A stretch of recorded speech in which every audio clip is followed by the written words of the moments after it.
так скажем, сямейным кансультантам пры адной парафіі у мінску, і так здарылася, што мне давялося сёння праводзіць гэты прамы эфір, і госцем сёння у нас з'яўляецца Алена Шымак, маладая жанчына, маці 6 дзяцей, якая адчула сваё пакліканне ў тым, каб дапамагчы сужаствам не толькі ведаць пра метад распазнавання натуральнай плоднасці, але і паўнавартасна гэтым метадам карыстацца. Калі хто захапіў і чуў анонс гэтай праграмы, то Алена ўжо трошкі распавяла, для чаго важна ведаць і карыстацца гэтымі ведамі пра мелатэрапію, але зараз мы яе яшчэ раз папросім паўтарыць для тых радыёслухачоў, якія прапусцілі анонс і толькі цяпер да нас далучыліся. Ну і на пачатку гэтага эфіру хацела б трошкі так са сваёй практыкі расказаць, што натуральны метад распазнавання плоднасці не з'яўляецца чымсьці новым для каталікоў, таму што гэтыя веды з'яўляюцца абавязковымі, калі жаніх і нявеста рыхтуюцца ўзяць шлюб у касцеле. Вось, і такая інфармацыя ў гэту падгатоўку уключана. І нешта такое агульнае, пары, якія рыхтуюцца стаць мужам і жонкай, стварыць сям'ю, нейкую інфармацыю яны атрымоўваюць. Але, мне здаецца, з'яўляецца такім трошкі новым та інфармацыя, што гэты метад таксама вельмі эфектыўны для тых параў, якім як бы паставілі дыягназ бясплоднасці, і наша медыцына прапануе экстракарпанальнае апладненне. Вось, таму вельмі цешымся, што сёння ў нас у студыі знаходзіцца Алена. Калі я штосьці упусціла, калі яе прадстаўляла вам, калі ласка, Алена, дадайце, можа, трошкі пра сабе раскажыце і пра тое, як вы пазнаёміліся з гэтым метадам. Да, Людмила. Итак, немного о себе, как я к этому пришла. Как все молодые пары, мы с мужем в процессе подготовки венчания, на самом деле у нас было 1 или 2 занятия по методу распознавания плодности. И, в принципе, на тот момент начала семейной жизни для нас этой информации оказалось вполне достаточно, чтобы в течение 2 лет откладывать зачатие, потому что мне нужно было учебу закончить. Но жизнь не стоит на месте, и то состояние, в котором находится семейная пара в начале своей супружеской жизни, сильно отличается от того, когда уже появились дети. Пришла я к мелотерапии, к конкретно этому методу симптотермальному, он называется так, симптотермальный метод английской модификации двойного подтверждения. По-другому мелотерапия. Я пришла к этому тогда, когда поняла, что не работают обычные схемы. Это было в момент кормления грудью. Из 5 беременностей, которые у нас были с мужем, 2, скажем так, были не запланированы, наступили во время кормления грудью. То есть это была 3-я беременность, и мы получили мальчиков-близнецов. То есть был такой большой подарок. И после того, как мы запланировали и родили дочь, до этого у нас все 4 мальчика, я думала, что я буду очень скрупулезно вести наблюдение, самостоятельно читать литературу и разберусь со своей плодностью, и во время кормления грудью я сумею распознать приближение восстановления плодности. Но этого не получилось. Наступила беременность, и, наверное, эта беременность, эта ситуация, рождение этого ребенка младшего, кстати, очень замечательного, привело к такому толчку для меня, чтобы идти дальше и учиться. Потому что стало понятно, что типичная ситуация в особой ситуации не работает. И тогда с группой точно таких же мам, как и я, которые кормили грудью на тот момент, тоже далеко не первого ребенка, мы пригласили в Минск провести семинар семью Волоховичей, Владислава с Еленой из Могилева. И на тот момент Людмила Баракова тоже жила в Могилеве, и вот так произошло наше знакомство. Это было чуть больше года назад. Прошел в Минске этот семинар, сформировалось несколько групп по подготовке, обучению этого метода. И так мы ближе познакомились, но, понимаете, ситуация такая, когда люди живут в совершенно другом городе, в Могилеве, да, 200 километров, эти встречи были, скажем, очень информативны, очень полезны, но не очень регулярны. Тот человек, кто ведет, кто занимается, он все-таки должен быть близко, постоянно, знаете, как мама возле птенцов своих, потому что вопросов возникает очень много. Хотя они очень помогли и мне, и другим нашим девочкам разобраться, понять приближение, то восстановление плодности, скажем, поймать эту овуляцию и перейти за наблюдение за типичным циклом и откладывать зачатие естественным образом, просто не вступая в близость в плодный промежуток. Однако для себя многократно повторялось на семинаре и на занятиях в том числе, что этот метод особо эффективный для тех пар, которым поставили диагноз бесплодия, и что в принципе такого диагноза-то не существует.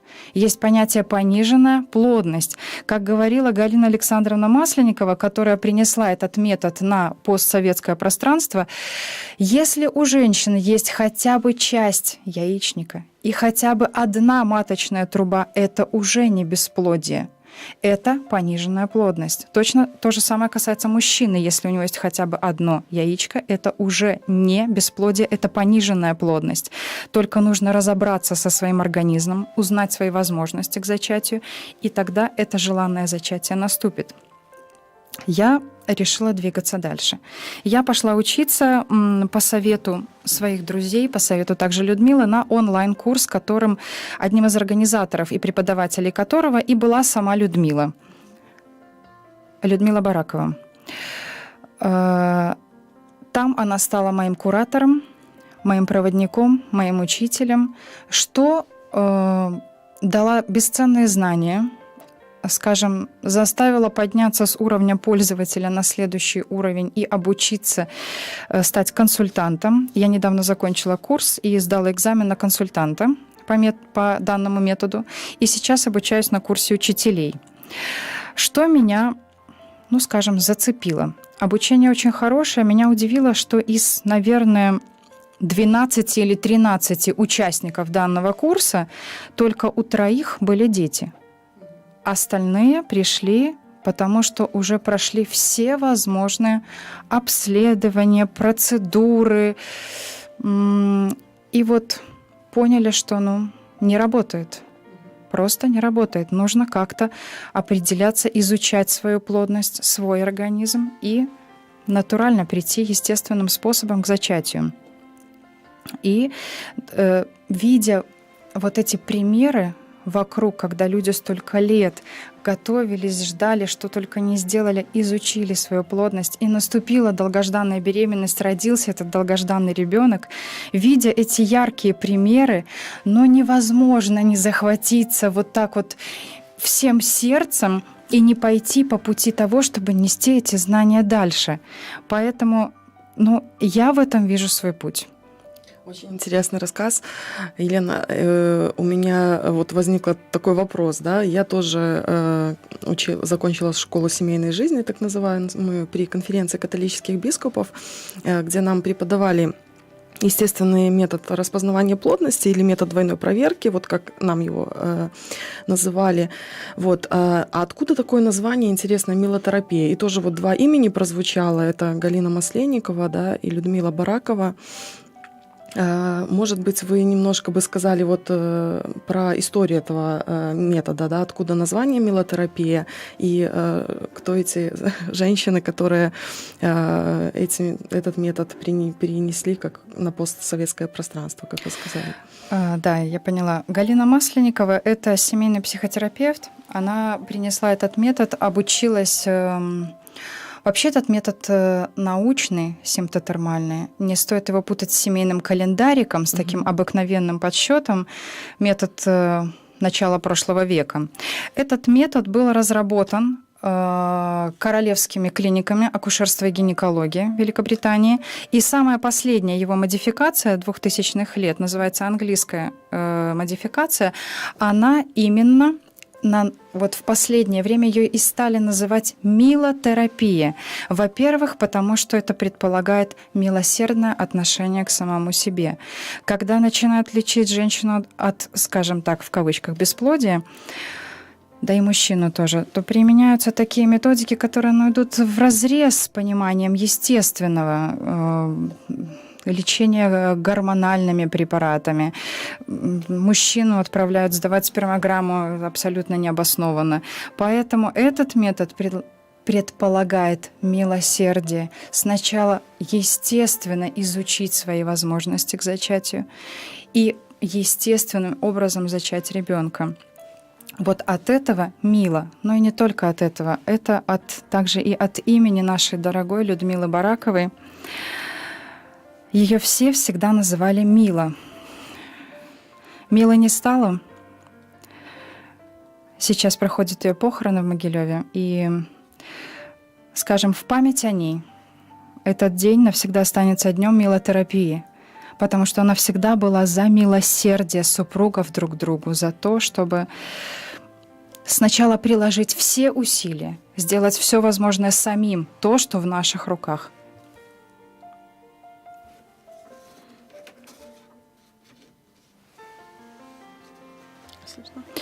В чем же суть метода?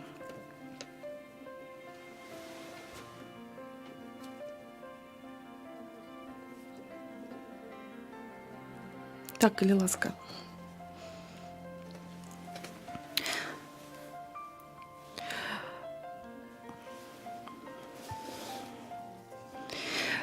Вы знаете, прочитать об этом методе в данный момент еще только в разработке учебное пособие, а также, скажем, те материалы, которые при своей жизни издавались, прочитать можно, в принципе, симптотермальные методы, они все друг на друга похожи, они отличаются только разработчиком и картой, скажем, картой наблюдения, на которую наносятся значения.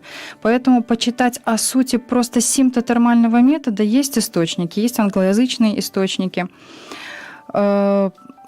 Еще раз хочу сказать, что конкретно о милотерапии это нужно прийти и обучиться, потому что здесь очень важна помощь консультанта, чтобы был кто-то, кто объяснит, ответит на вопросы и объяснит все правила, потому что есть определенные правила, которые нужно соблюдать. Поэтому очень важно, чтобы в течение обучения был рядом консультант. Добре, дякую. Я хочу сказаць радыёслухачам, што вось у нас паступаюць пытанні ў студыю, што гэта таксама можна зрабіць праз тэлефон. Праграма адбываецца ў прамым эфіры, можна патэлефанаваць па наступных тэлефонах, іх можна знайсці на сайце. Гэта Вайбер і Волком плюс 375 44 513 73 97, МТС плюс 375 33 673 09 73 і два гарадскіх нумары плюс 375 17 399 17 21 и плюс 375 17 364 69 64. Калі ласка, калі хто хоча задаць пытанне, маем такую цудоўную магчымасць паразмаўляць з Аленай, якая вельмі карыстаецца ў жыцці, вельмі развіваецца ў напрамку таго, каб гэтым метадам пользоваться і падзяліцца гэтай інфармацыяй з іншым. Таму, калі ласка, калі хто адчувае такую патрэбу, званіце, тэлефануйце, будзем адказваць на вашы пытанні. Добра, дзякую. Зразумелі мы, адкуль такое цудоўнае названне мілатэрапія. Можа, канешне, эфіра недастаткова, каб распавесці усе дэталі гэтага метада, але можа, хаця у некалькіх словах, Елена, вы маглі распавесці, у чым сутнасць гэтага метада? Хорошо. если совсем в нескольких словах. Так, в нескольких словах, коли ласка. Суть метода заключается в том, чтобы изучить анатомию, физиологию детородной системы мужчины и женщины. Еще раз хочу сказать, что это научный метод, это долгий путь научных разработок и наблюдений различных ученых, которые пришли к, скажем, вот так, к таким определенным выводам, которые мы сейчас имеем. Итак, если взять мужчину, сколько мужчина плодный в своей жизни? Это питание до меня? Всегда. Так, всегда. Это питание ко всем. Это всегда. Мужская плодность – это всегда. Сколько же женщина плодна в течение своего цикла? Когда я задаю этот вопрос, в общем, там разные есть варианты, чуть ли там не целый цикл или 2/3 его. На самом деле плодность женщины – это день рождения яйцеклетки в ее цикле. Яйцеклетка живет одни сутки. Только одни сутки, а способна к оплодотворению яйцеклетка только первые 12 часов своей жизни. И есть еще такое понятие, как супружеская плодность, когда близость между супругами может привести к зачатию. Вот это такой маленький островок плодности, совсем небольшой, в цикле занимает где-то дней 9-10. Эти знания о том, где же этот островок находится, будут полезны как тем супругам, которые стремятся к зачатию, чтобы знать, так где же он, этот заветный день, так и для тех, кто хочет это зачатие грамотно отложить. Дело в том, что тело женщины подает определенные сигналы, по которым можно понять, определить плодный период. Вообще, это 3 признака. Измерение базальной температуры тела и наблюдение за шейкой матки и за тем шеечным секретом, который она выделяет. Если речь идет о девушках, например, которые к венчанию готовятся, или просто хотят вести за собой наблюдение, то только базальная температура тела и шеечный секрет. То есть видимые признаки, за которыми можно легко наблюдать.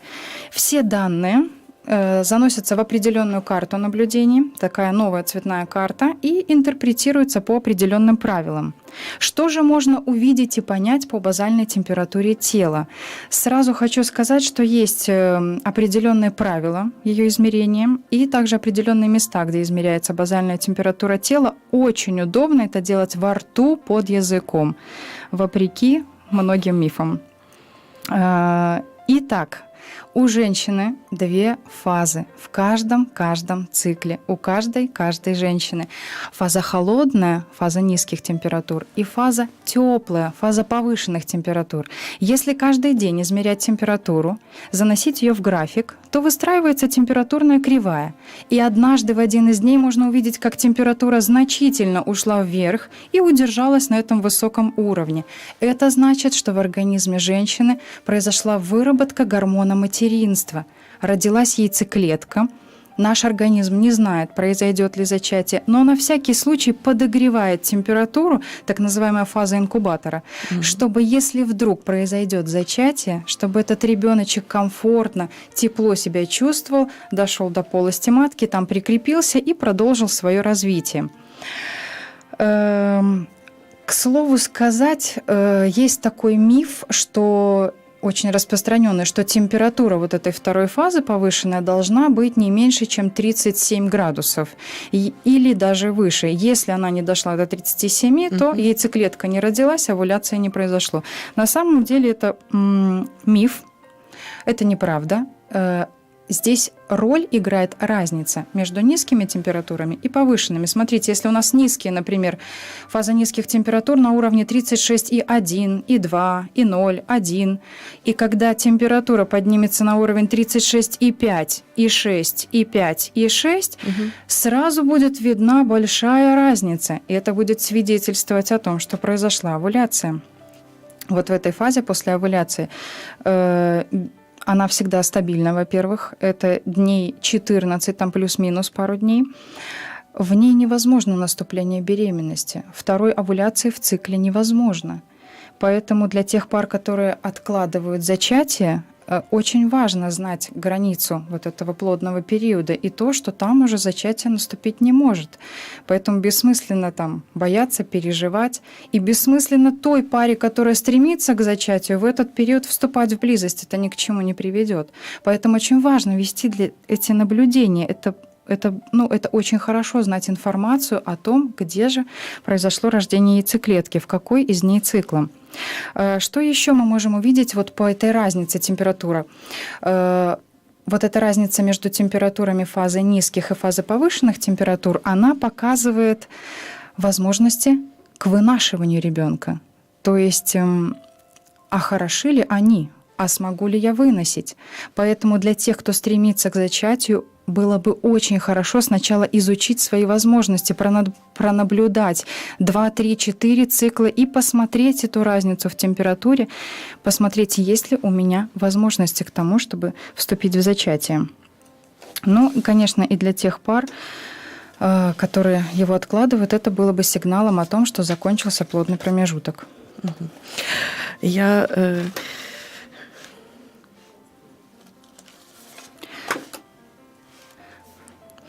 Хацела бы таксама запытаць, вось працуючы ў сямейнай кансультацыі, канешне, так вельмі абмежавана, так скажам, толькі я сустракаюся з тымі парамі, якія рыхтуюцца, і гэта зазвычай 1-2 сустрэчы з гэтай парай, так? Вось, але часта чую, калі пара пачынаецца знаёміцца з гэтым метадам, такія вымовы са стараны дзяўчыны, што я маю такі трошкі асабісты цыкл, да, вось, а ці будзе працаваць гэты метад менавіта для мяне. І таму я хацела б у вас запытацца, Лена, да, ці з'яўляецца гэты метад універсальны, незалежна ад якіхсьці там асаблівасцей жаночага арганізму і яе плоднасці? Вы знаете, этот метод подходит всем. И девушкам, женщинам, тех, которые регулярные циклы, и для тех, у кого они нерегулярные. Вы знаете, часто женщины считают, что вот у них такие циклы нерегулярные, разнобойные. Это часто может быть вариантом нормы конкретной данной женщины. Просто она никогда не наблюдала за собой длительное время и, возможно, даже не знает, что это и есть ее норма. Мы все, понимаете, мы не можем все быть по шаблону одинаковыми. Каждая женщина – это абсолютно индивидуальный организм. Нельзя всех вот так вот загнать в одну величину, в одну длину цикла, в одну рамку температур. Нет, у каждого это будет по-своему. Поэтому тут важно именно изучить.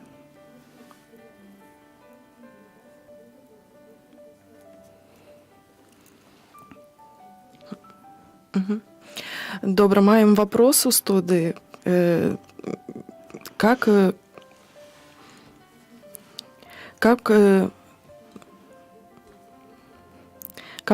наблюдать выход яйцеклетки после родов? Пытаются у нас радиослухачи. Не ведаете, так можно коротенько об этом сказать? Коротенько, наверное, не получится. Дело в том, что послеродовая ситуация – это особая ситуация. Как говорится, высшая математика. Чтобы изучить высшую математику, нужно сначала изучить самую простую арифметику. Так вот, изучая, скажем, базовый курс, да, можно очень легко потом определить время приближения плодности во время грудного вскармливания. Но тут очень важно, опять-таки, с консультантом пройти обучение. Я хотела еще просто добавить, что, кстати, это тоже относится именно к послеродовому периоду, что одним из очень ярких показателей плодности – это шеечный секрет, за которым тоже можно очень легко наблюдать, что же это дает. Вот в тот момент созревания яйцеклетки в организме женщины повышается уровень гормонов женственности. И чем больше растет тот фолликул, в котором созревает яйцеклетка, тем больше этих гормонов вырабатывается, соответственно, тем больше становится шеечного секрета. Он изменяется количественно, изменяется качественно. Только наблюдая за шеечным секретом в послеродовой ситуации можно понять то, что началось созревание яйцеклетки. Но для этого нужны также определенные необходимые условия. Поэтому как для тех, кто откладывает зачатие в послеродовом периоде, так и для тех пар, которые стремятся к зачатию, очень важно изучить свой шеечный секрет, посмотреть, скажем, увидеть его изменения качественные и количественные и понять, какой же день является наиболее плодным, вступать вы именно в этот день в близость, чтобы максимально повысить свои шансы на зачатие. Либо, видя, что появился шеечный секрет, что произошел, скажем, поднялся уровень гормонов женственности, не вступать в близость в этот период, и, соответственно, зачатия не будет. Добре, дякую. Маємо наступне питання. Патлумачся, калі ласка, що означає грамотно откласти зачаття? Такое маємо питання. Грамотно откладывать зачатие – это откладывать зачатие естественным путем ритмического воздержания без использования методов контрацепции. Угу. Добре, дякую. Хочу яшчэ одно пытанне дадаць да таго, што было папярэдняе. Так? Тут у нас пыталіся, як правільна адследзіць першае гэта созрыванне яйцеклеткі ў пасляродавым перыядзе. Алена, скажыце, калі ласка, як вы лічыце, колькі часу патрэбна, каб у гэтым разабрацца і карыстацца гэтым метадам? Колькі часу жанчыне плюс-мінус так патрэбна? Парайце, калі ласка. Я так скажу, разобраться можно очень быстро. Это дело привычки, а привычка формируется не сразу. Кто-то начинает стонать, что ему так трудно померить базальную температуру тела, поставить градусник под язычок и подержать 40 секунд. Это кажется чем-то таким новым, необычным, непривычным, а потом еще точечку в графике поставить. То есть это непривычные действия. Полная картина вырисовывается, вот именно понимание гормональной регуляции своего цикла, понимание того, что происходит в моем организме, как он работает. В принципе, оно наступает уже после нескольких циклов наблюдения.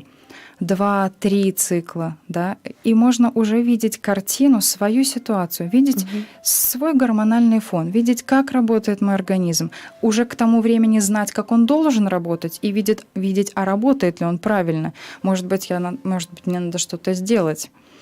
Вот, поэтому я считаю, что нескольких циклов вполне достаточно. 2 цикла это будет у кого-то 2 месяца, у кого-то будет больше. Но в это время очень желательно сопровождение грамотного консультанта, чтобы можно было прийти, всегда посмотреть свою карту. Вообще это в течение всей жизни очень важно, чтобы всегда можно было вернуться со своей картой в то самое место, и тот самый человек, с которым мы уже сблизились, знаете, такая тема, она очень сближает, такая интимная, и чтобы всегда можно было прийти и обсудить какие-то свои проблемы, жизненные ситуации, связанные с плодностью. То есть это было бы, конечно, в идеале и очень хорошо. Поэтому я считаю, что тут дело личной мотивации и привычки. Добре, так. Добре, дякую. Хотела бы яшчэ запытацца, вось падзяліцеся, калі ласка, сваім вопытам з радыёслухачамі, якая роля мужчыны вось у тым, каб жанчына наблюдала за сваёй плоднасцю, ці патрэбна мужчыне таксама ўнікаць гэтыя ўсе нюансы плоднасці? Як вы лічыце? Я считаю, что обязательно мужчина должен вникать в вопросы плодности, потому что ведь это не только плодность женщины, это совместная супружеская плодность. Женщина не может получить, скажем, зачатие без участия мужчины. Почему мужчина обязательно должен в это вникнуть, чтобы уважать ритмы своей жены? Потому что только в уважении и поддержке они вместе смогут пройти этап вот этого ритмического воздержания, вернуться вот в момент этих 10 дней в цикле к ухаживанию, скажем, к объятиям, к тому времени, когда они только готовились стать мужем и женой.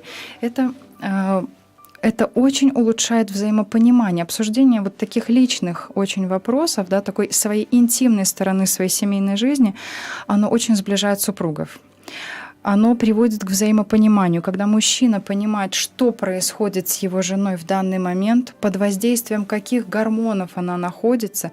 Говорят, что в женском менструальном цикле 4 времени года. Если мужчина хорошо понимает, что у его жены сейчас глубокая зима, то он и не будет обижаться. Потому что, конечно, когда женщина под воздействием гормонов женственности, да, она открытая, она добрая, она на все способна, она такая яркая, красивая. Дальше под воздействием гормонов материнства женщина становится сдержанной, где-то скупой, прижимистой. И вот видеть вот эту разницу, да, между мужчиной и женщиной. Мужчина стабилен, а женщина нет. И каждый цикл мы проходим вот эти 4 времени года, и тут мужчина, который живет, скажем, в согласии с женским детородным циклом, ему гораздо легче. То есть эта супружеская пара, она проходит, ну, более, что ли, как эмоционально ближе. Мы с мужем, ну вот просто по своему опыту я скажу, что когда мы пришли вот к пониманию гормональной зависимости, моего настроения, моего самочувствия, нам как-то стало проще вот взаимопонимание. Ушли какие-то мелкие обиды, связанные просто, ну, с тем, что где-то я себя не контролирую, где-то от меня не зависит мое настроение, а оно зависит от того гормонального фона, в котором я сейчас нахожусь. Угу. Вельмі цікава. А скажыце, калі ласка, ці якімсьці чынам удзельнічае муж у гэтых наблюдениях, так скажем, ці можа ён там дапамагае вам вылічваць гэтыя плодныя дні, ці просто, ну, просто ведае аб тым, што вы гэтыя наблюдзенні вядзеце, ці якім-то таким яшчэ чынам удзельнічае ў гэтым. Есть такие мужья, которые даже вот и температуру отмечают так. в график. Мой муж всегда видит мой график, он всегда в курсе того, в каком дне цикла я нахожусь, но есть такая очень конкретная помощь от мужчины. Это, к примеру, подать градусник. Потому что когда у нас есть маленькие дети, и мне нужно измерить температуру, а это делается сразу после пробуждения, не вставая с постели, он заинтересован в том, чтобы мои температуры были не нарушены, чтобы, скажем, наш плодный промежуток, как мы откладываем зачатие, чтобы он не растянулся очень уж надолго. Поэтому подать градусник, посветить на него телефончиком, чтобы я посмотрела, сколько там, какое там значение на градуснике. Это очень важная помощь. Подойти к ребенку вместо меня, чтобы я могла доспать еще там, например, какое-то количество времени и измерить температуру без нарушения. Это, ну, это неоценимая помощь мужчины, когда он в курсе того, что это нужно делать и нужно делать правильно, соответственно, с правилами, и он помогает. Тогда это большая поддержка. Вось, як цікава, так. Бо, мне здаецца, мужчыны звычайна думаюць, што калі гэта якая-то дробязная справа, то, можа, жанчына не будзе заўважаць гэтага. Нет, многие так и говорят, а как же мне быть? А если мне ребенок заплачет, и мне нужно встать? А если вот там, ну вот в основном вот у молодых мам, да, если заплачет ребенок, и мне нужно подойти. Но ведь есть муж, который заинтересован в этом не меньше жены, а может даже и больше. Вось, добра, маем нават практычныя парады для мужчынаў. Маю такое яшчэ пытанне. Вось, памятаю, што вы распавядалі, што першы раз пазнаёміліся з метадам таксама, калі праходзілі падрыхтоўку да сужанства, і гэта было такое вельмі каротенькае знаёмства, якога было дастаткова, а пазней вы ўжо пачалі паглыбляцца ў гэту тэму. Вось, пытанне ў тым, ці вы заўважылі за сабой якое-то паглыбленне разумення сваёй жаночасці, калі пачалі, можа, як-то па-новаму на сваю жаночасць паглядзелі, калі пачалі наблюдаць ужо і так больш уходзіць у гэту тэму глыбей. Ну, вы знаете, именно когда стала глубже входить в тему, наверное, тогда да. Потому что когда я переживала то, как неповторимо устроена женщина, то, какой ее создал Бог, как прекрасно, как разумно, как вроде как бы и сложно, но вместе с тем гениально просто, только так, как может наш Создатель. Конечно, это дает свой вкус, ощутить вкус себя женщиной, свою женственность, свою неповторимость, свое материнство, потому что каждый месяц, каждый цикл во мне происходят те изменения, которые могут дальше дать жизнь. Это возможно, подвластно только женщине. Поэтому я совсем по-другому стала к себе относиться. Я разрешила быть себе слабой. Я разрешила быть себе зависимой от мужчины, больше на него полагаться, где-то давать себе отдых, понимая то, в какой фазе цикла я нахожусь, и что действительно этот отдых сейчас мне крайне необходим, не взваливать на себя лишнее. Наверное, я стала более, скажем, спокойной по отношению к своим детям, потому что дети, они забирают достаточно много сил и энергии, и просто понимая, что я сейчас в данном состоянии, я просто не могу, не хочу этих вот конфликтов и так далее. То есть я просто веду себя где-то по-другому, где-то так свожу на нет. И я скажу, что это очень помогает. Добре, дякую. Давайте, може, трошки вернемся до тих параў. Мне здаецца, это такое трошки цяжкае пытанне, да, якія па якісьці прычынах не могуць доўгі час мець дзіцяці, так, і якія знаходзяцца ў пошуках таго спосабу, як гэта можна зрабіць, не парушаючы натуральнага ладу свайго жыцця, так, не прыбегнуць да якіхсьці не штучных сродкаў, якія будуць нішчыць іх прыроду жаночую, мужчынскую.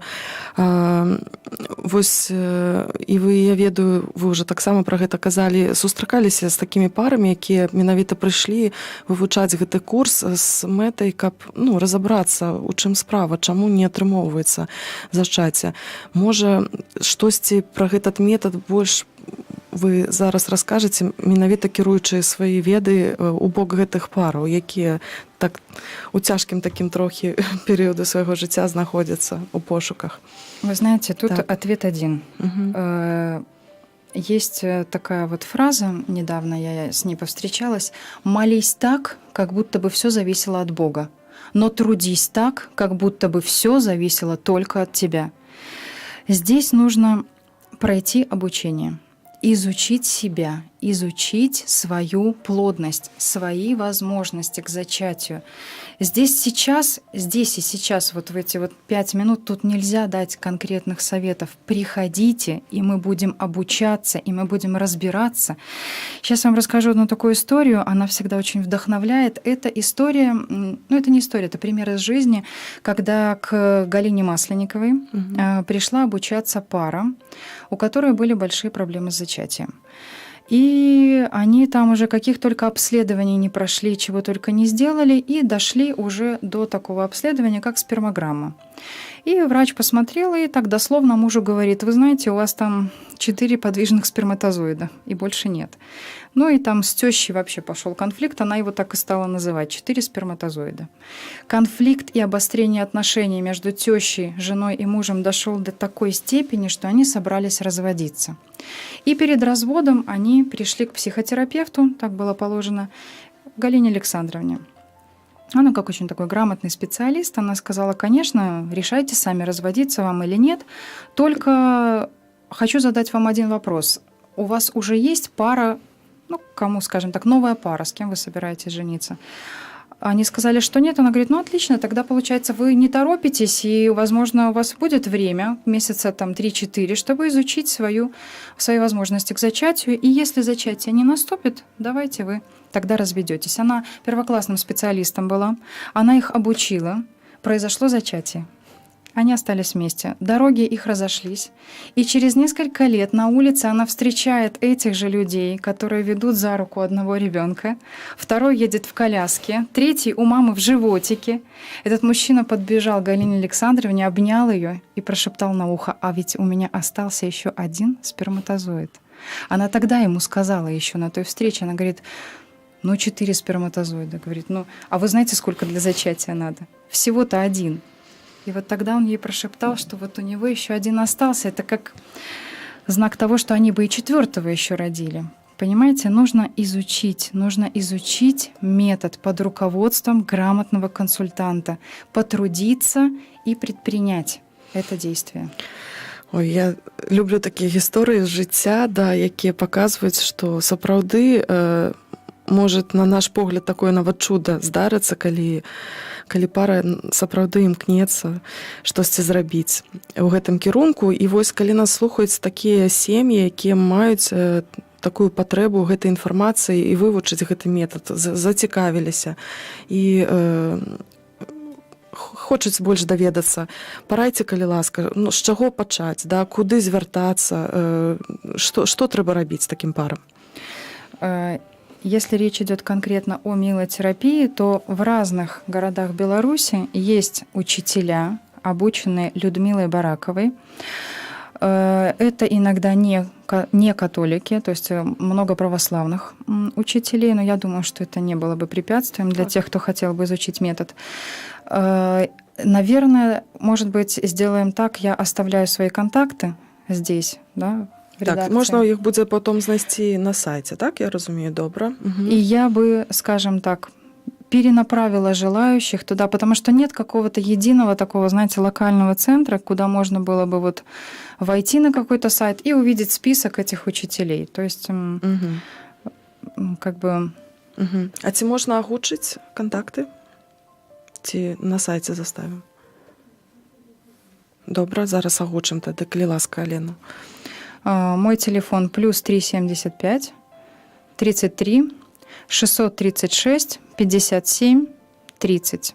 636 57 30. Это же и Viber на моем номере телефона.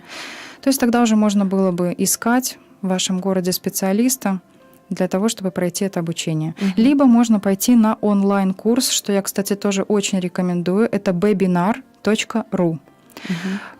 Людмила оставила после себя замечательных учителей, которые преподают на курсе. Обучение можно пройти, скажем, не выходя из дома. Это очень удобный формат, где там курируют тех, кто приходит, и не оставляют их еще тоже в течение 3-4 месяцев. Поэтому тоже я бы очень рекомендовала. Дякую вам вялікі. Яшчэ вось я хацела б задаць такое пытанне ад нашага радыёслухача. Тут проста вельмі так шмат напісана. Я пастараюся сфармуляваць ўсё ў адно.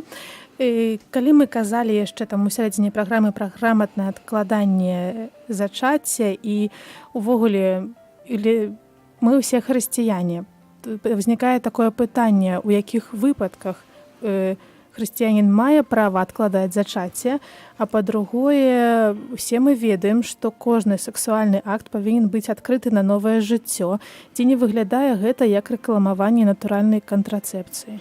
Вы знаете, нет, ни в коем случае. Милотерапия – это не контрацепция. Речь вообще не идет о контрацепции. Речь как раз идет о том, чтобы супружеская близость была актом единения, радости, любви, чтобы она была открыта и открыта на жизнь. Однако есть такие пары, в которых, например, уже есть несколько детей, и они все, например, погодки, и люди просто в какой-то момент начинают чувствовать физическую усталость, эмоциональное выгорание и хотят на какой-то момент просто отложить зачатие следующего ребенка для восстановления своего физических сил, для восстановления эмоционального ресурса.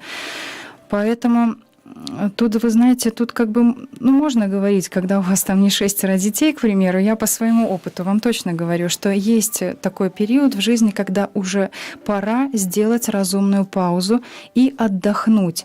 Любая женщина после родов, ей неплохо было бы в течение нескольких лет восстановиться для того, чтобы появились хорошие возможности к зачатию и вынашиванию следующего ребенка. Есть такие пары, которые, к примеру, родили 2, 3, 4 детей, и все эти дети были рождены через кесарево сечение. Эти пары находятся под таким прессингом, под таким давлением со стороны врачей, чтобы сделать стерилизацию и перевязать маточные трубы.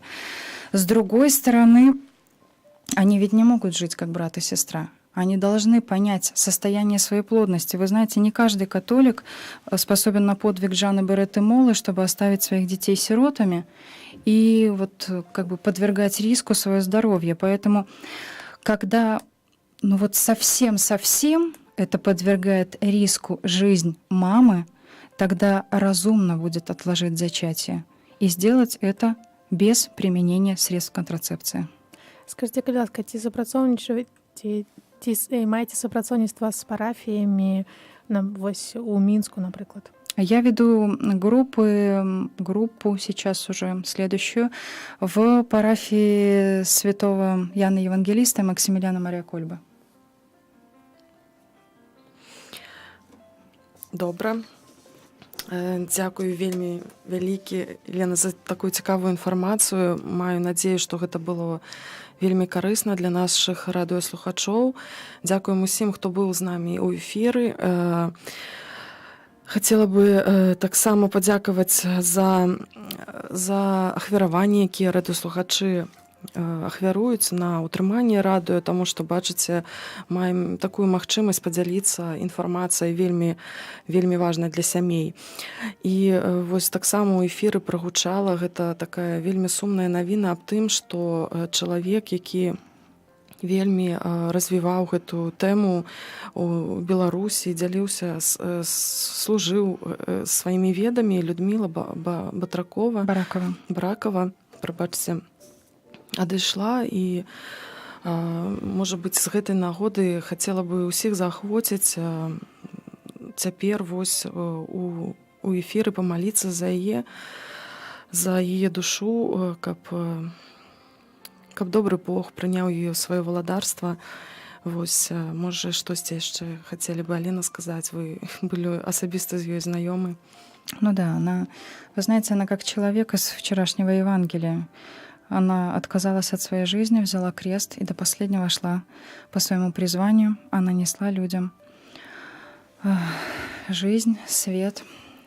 Она распространяла этот метод на территории России, Казахстана, Беларуси, Украины. То есть ее деятельность была очень большой. Это был очень открытый, светлый человек. И я верю, что она уже в объятиях Бога, и у нас там свой ходатай перед Богом. И она заступится за нас, будет молиться. А теперь мы помолимся за нее, чтобы душа ее упокоилась. Вечный отпочинок, дай ей, Паня. Святло вечное, нехай ее светить. Нехай отпочиває у спокою вечным. Амин. Вечный отпочинок, дай ей, Паня. А святло вечное, нехай ее светить. Нехай отпочиває у спокою вечным. Амин. Вечный отпочинок, нехай ее светить. Нехай отпочиває у спокою вечным. Амин. Добра, дзякую вам вялікі, Алена. Дзякую. Чакаем яшчэ у наступны раз завітаць у студыю. Дзякую. Спасибо большое.